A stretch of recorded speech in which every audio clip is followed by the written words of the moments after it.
So here it is. We got it home. We found it on eBay. Put a bid in it. Won it 20 seconds later because we found it just as it were ending. Very next day we went down, gave the man the money and said, my lorry's off the road, but as soon as it's on the road, I'll come and get it. Anyway, about a month later, we managed to get the lorry MOT'd, which was nice. Now got my lorry and trailer on the road, and we can go and get projects, can't we? So we got the lorry MOT'd. About a week after MOT, we went down to pick it up. Took a couple of mates with me, and Gabby came along, and little George. We took the Fordson tractor on the back of the low loader. This was in the middle of a field, I forgot to tell you. So we put tow rope on the front, tried blowing this tyre up. It immediately went pop, bang, and dropped to the floor. Thought, well, never mind, we'll get it out somehow. So anyway, we put tractor on the front and we started pulling. The whole back end's locked up, the tractor's wheel spinning in the field. Oh, we're in some trouble here. Anyway, as you can see, we were pulling and dragging, and anyway, eventually I get some tools out and I took all the half shafts off the back to try and release it that way. It was all seized and jammed, I couldn't get the half shafts out. So I crawled underneath it in horrible mud, and eventually I figured out that at some point someone's pulled the handbrake on, and when they've released the handbrake, it's still pulling the brakes on, which is a drum that's on the middle of the diff. So we got a hammer and just tapped that forwards. That was it, free as a bird. 2 hours it took us to find that out. So we hooked it up, dragged it out the field, onto the back of the lorry.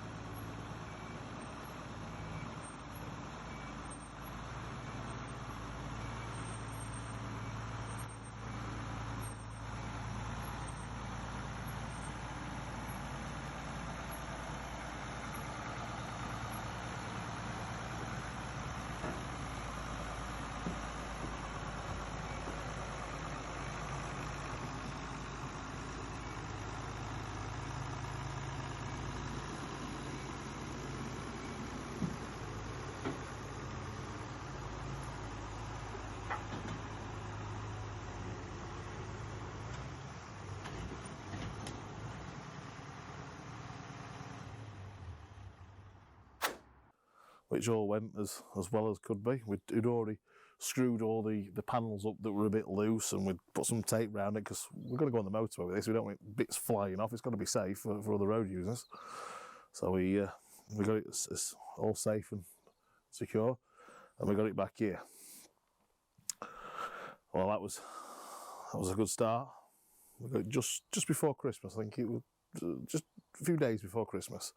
So over Christmas, we start ripping the inside out, and behind the panelling that was there, it was rotten. So we ended up using, I think it was 18 sheets of Kingspan and 50 odd tubes of expanding foam to get some sort of strength back in it. And as you can feel now, it's solid now. Then after the Kingspan and the insulation went on, then the 18mm plywood went on, which certainly gave it some strength. We had to take this window out on the one opposite and put this rubber trim back on because it all perished and gone. And I had to seal around these windows. On the inside here, on the outside we're gonna have to put some black tinting paper or something so you can't see what's on the inside, because we had to take the top of the engine's come off, the steering wheel's gone, the gear stick's been cut off, because we wanted enough room to get the bench seats at the front with the table in it, and like the panoramic view.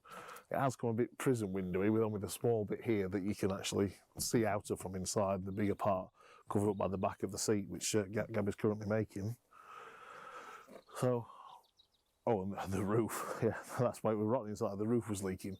So I got my cherry picker out and went up with some roof sealant, and I've two coated the roof with this fibrous roof sealant, which sticks anything to anything forever. It's brilliant stuff, but it's not cheap.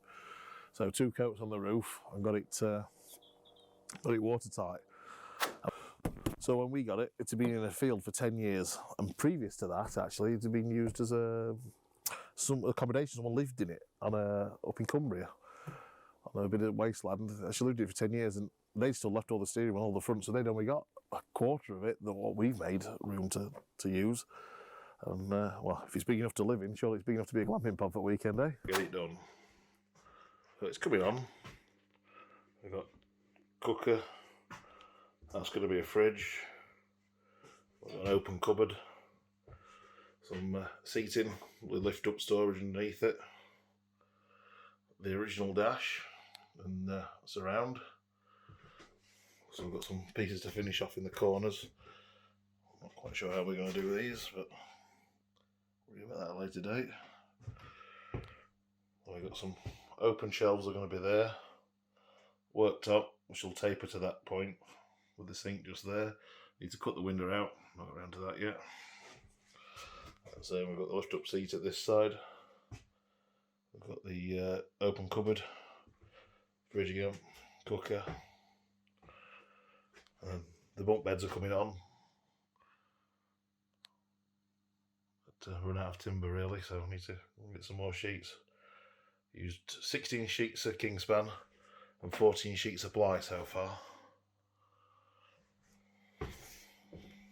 Of 18mm ply, I've used some more 12mm. That's going to be the toilet. All the wires in for the switches, for the lights in the ceiling and walls and USB ports and everything else that people want nowadays.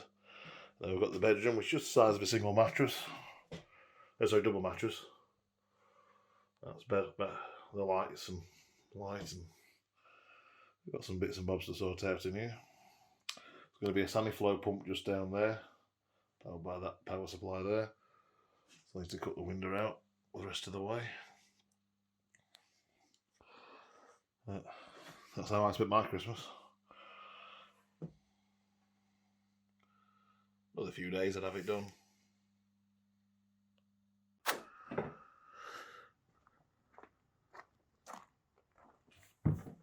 Well, this is what I've been up to. We've got a table now. The benches have gone to Gabby's unit to be covered. She's going to cover the dashboard as well, with whatever she's covering them in. The original cupboard's up there. Table. Some cupboards. Some bunk beds.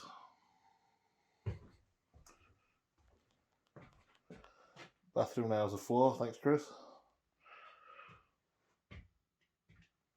And a bedroom with the understorage underneath it. Windows now cut out. Just need Gabby to do the ceiling. Some stain.